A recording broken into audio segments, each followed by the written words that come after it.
this segment off, let's talk about the first systems of farm management, which was very popular at this time. The first system was direct work by owner and his family. The second system was tenant farming or sharecropping. This was where the owner of the plantation and the tenant divided up the farm's produce. Another system was forced labor of slaves. They were owned by aristocrats and supervised by slave managers. The last system was a farm lease to a tenant.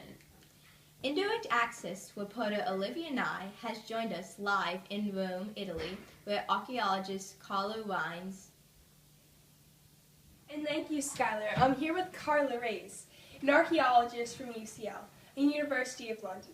She studied excessively on the subject of ancient Rome plantations and farmings. Would you like to explain, Carla? Yes.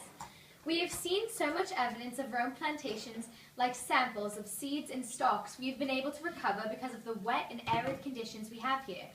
Also, in other areas, the volcanic ash that was caused by the hot and dry conditions of Pompeii in 79 AD has caused the survival of remarkable remains of fruits, berries, beans, and seeds. That's amazing. You've managed to recover so much information from thousands of years ago. We've been working hard for 7 years and have finally managed to gain such important evidence. Thank you so much, Carla, and back to the studio. Thanks, Olivia. Wow, that's amazing that they're able to. Oh my gosh, this just in. Our producers are picking up another wormhole right outside of the studio, and it leads to ancient Rome. Let's get the inside extra on Roman plantations, owner of slaves. Yeah, I mean, we have all the information here, but I guess it would be better for the story to have some first-hand information. We have Olivia already on the scene, and she has met up with some eyewitnesses. Let's tune in. Hi, I'm here with Sophia Milano, the wife of a farm owner. How are you doing today, Sophia? I'm fine, thanks for asking. Would you like to tell me about owning a farm? Well, when I think about the benefits of owning a farm over a latifundia, only one thing comes to mind, and that's the fact that you can make a living close to home. Would you like to tell me about the disadvantages of owning a local farm?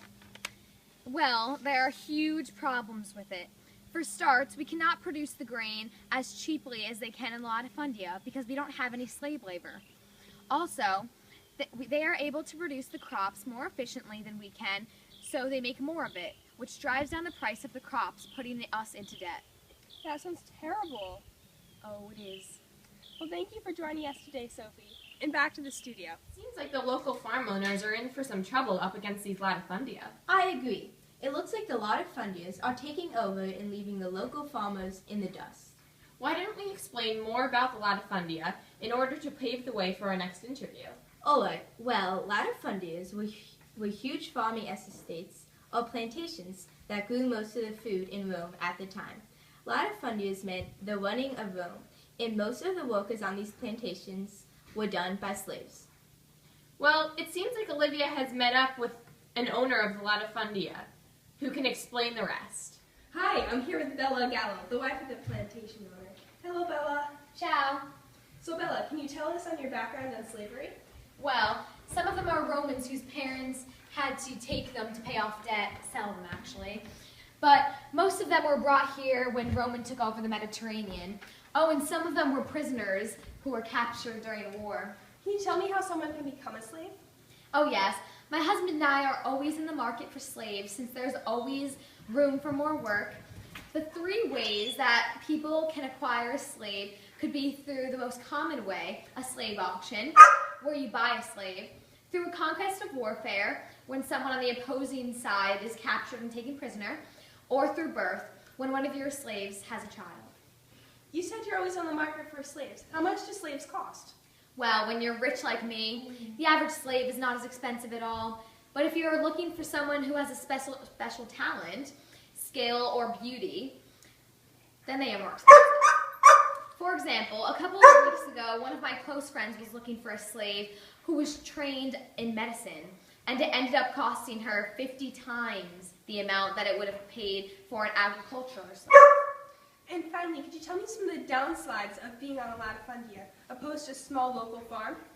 The only thing that really comes to mind as a downside of owning a huge plantation with lots of money, as this one, would be the slave revolts that seem to happen quite often.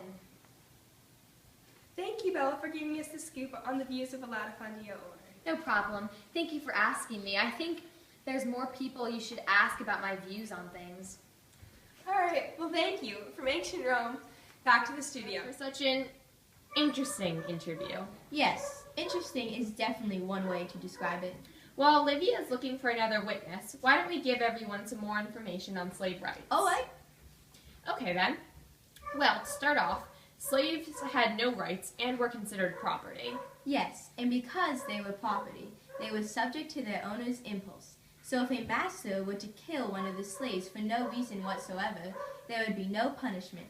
Wow, that's truly terrible. But on the flip side, if a slave were to kill their master, then all of the other slaves in the household would be killed as punishment. Slaves could also be sold or rented out at any time, and they would work for no money.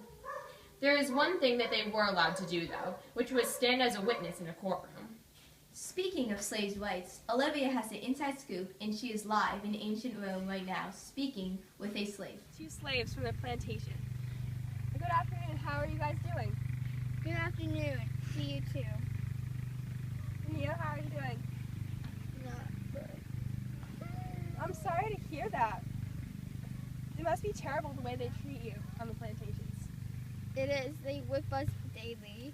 We are often whipped, branded, and cruelly mistreated. I have a branding mark on my leg that I got when I first came here.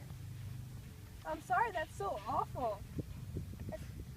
I know, and I wish there was something that we could do to stop it. But the last time that there was a revolt, all the slaves were killed, and I just can't risk that. I'm sorry, how are slaves ever set free? Set free? There are 2 ways that slaves can be set free, formally and informally. The ways the slaves can be set free formally is by saving up money and buying our freedom, or our masters could set us free officially. If a slave is set free formally, then we can become full Roman citizens, although we cannot run for office. If us slaves are freed unofficially, then they cannot become Roman citizens, and the property or the wealth has to go back to our masters once they die. Interesting. I think we have time for one more question. Okay. All right. How did you 2 become slaves? Well, My father Our owned a small farm a little north. north of Rome, and when these big La Funda. started producing more and more crops, it lowered the price of our crops, and it makes it harder for us to pay off our debt. So, because we couldn't pay our debts, my parents decided that we would have to sell me and my brother into slavery. Every day, and that is why I want to be freed so badly, because once I can go back home. I'm so sorry. That's so sad. You're welcome. It's tragic. Thank you. And back to the studio. I think she's right. That is all the time we have for today. Really? Well then, Wow's right. Time really has gone by quickly today. And not just because Olivia was time traveling. Alright, well this has been our special agricultural edition of Indirect Access. Thanks for tuning in, everybody. 87 News Team signing out.